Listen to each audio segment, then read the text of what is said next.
नमस्ते। मेरा नाम है मयूर जैन और आज हम बात करेंगे ग्रह मैत्री को लेकर, कुंडली मिलान को लेकर। जब भी कुंडली मिलान की बात की जाती है तो कुंडली मिलान को लेकर ग्रह मैत्री का सबसे ज़्यादा विचार किया जाता है। आखिर ग्रह मैत्री है क्या और इसका इतना ज़्यादा विचार क्यों किया जाता है? क्या ग्रह मैत्री ना मिलने पर अगर शादी कर दी जाए तो व्यक्ति का तलाक हो सकता है क्या? और अगर तलाक नहीं होता है तो क्या उन लोगों में आपस में लड़ाई और झगड़े देखने को मिल सकते हैं? इसी टॉपिक को लेकर हमारी आज की ये वीडियो है। तो जो ग्रह मैत्री है, सबसे पहले नंबर तो उसको समझने की ज़रूरत है, क्योंकि अष्टकूट मिलान, कुंडली मिलान को लेने का मेरे हिसाब से केवल 30% पार्ट है।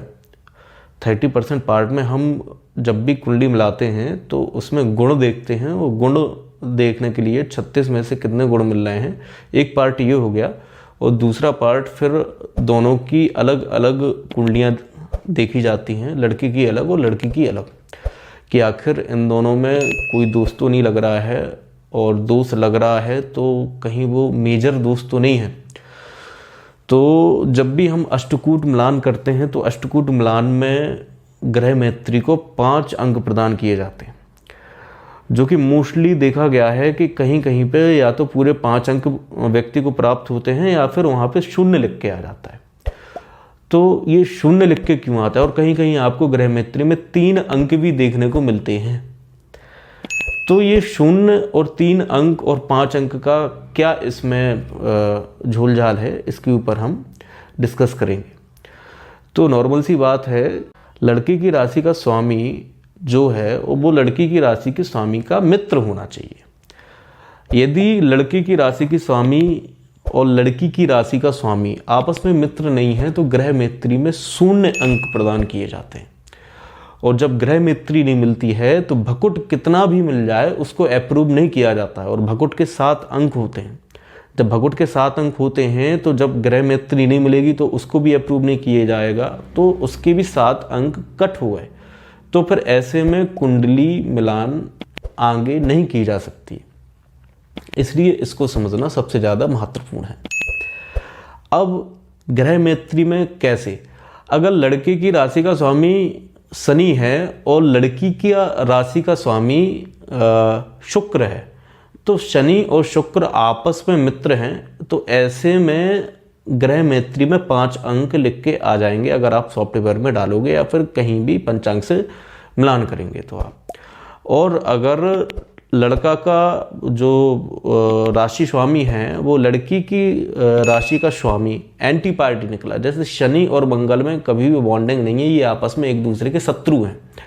तो यदि लड़की की राशि का स्वामी शनि है और लड़के का राशि का स्वामी मंगल है, तो आपस में इन दोनों की शत्रुता है। तो ऐसे में अगर इन दोनों का विवाह होगा तो जीवन भर कलह कलेश मचा रहेगा। कलह कलेश किस मैटर में मचा रहेगा?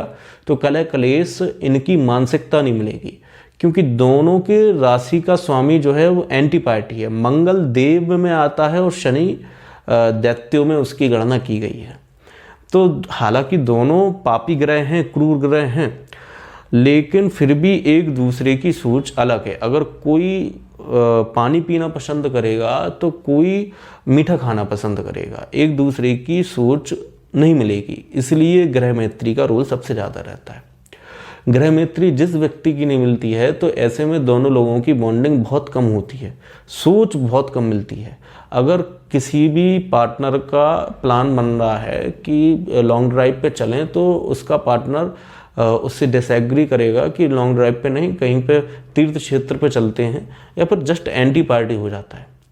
तो ऐसे ही में आपको देखना है कि लड़का जो है और लड़की जो है, इन दोनों की राशि के स्वामी आपस में मित्र है कि नहीं है। अब आप लोगों की स्क्रीन पे 2 चार्ट खुलकर आ रहे होंगे। एक चार्ट में सूर्य, चंद्र, मंगल इत्यादि ग्रह होंगे और एक साइड में आपके शनि, बुध, राहु, केतु, शुक्र ये ग्रह होंगे। तो इन दोनों की आपस में शत्रुता होती है। तो इस चार्ट को आप नोट कर लें।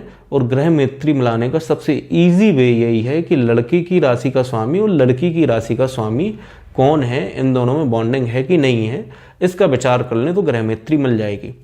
अब मेन मुद्दा ये आता है कि ग्रह मैत्री यदि नहीं मिलती है तो क्या शादी करनी चाहिए कि नहीं करनी चाहिए, क्या तलाक हो जाएगा। अगर ग्रह मैत्री नहीं मिलती है तो मेरा ओवरव्यू है कि शादी बिल्कुल भी ना करें आप, क्योंकि अगर ग्रह मैत्री नहीं मिली तो भकुट अप्रूव नहीं होगा। शास्त्रों के अनुसार अगर ग्रह मैत्री नहीं मिलती है तो भकुट को अप्रूव नहीं किया जाता है, फिर चाहे भकुट में 7 के 7 अंक आपको सॉफ्टवेयर में क्यों ना मिल रहे हों। इसलिए ग्रह मैत्री सबसे ज़्यादा इम्पोर्टेंट है। ग्रह मैत्री का मिलान करें, फिर आगे वैवाहिक जीवन का प्लान करें, ठीक है। और किसी योग्य व्यक्ति को कुंडली दिखाकर और पूरे तरीके से समझ के कि कितने गुण मिल रहे हैं, और लड़के की कुंडली में कहीं विधुर योग तो नहीं है, लड़की की कुंडली में कहीं विधवा योग तो नहीं है, आयु दोनों की कैसी है, आगे बॉन्डिंग कैसी रहेगी, इन सब चीज़ों का विचार करके अपन आगे विवाह के लिए जा सकते हैं। तो अगर आपको हमारे ये वीडियो और ये इन्फॉर्मेशन आपको अच्छी लगी हो तो आप लाइक कीजिए और चैनल को सब्सक्राइब कीजिए, और समय समय पे ज्योतिष से रिलेटेड हमारे इस चैनल पे वीडियोस आती रहेंगी।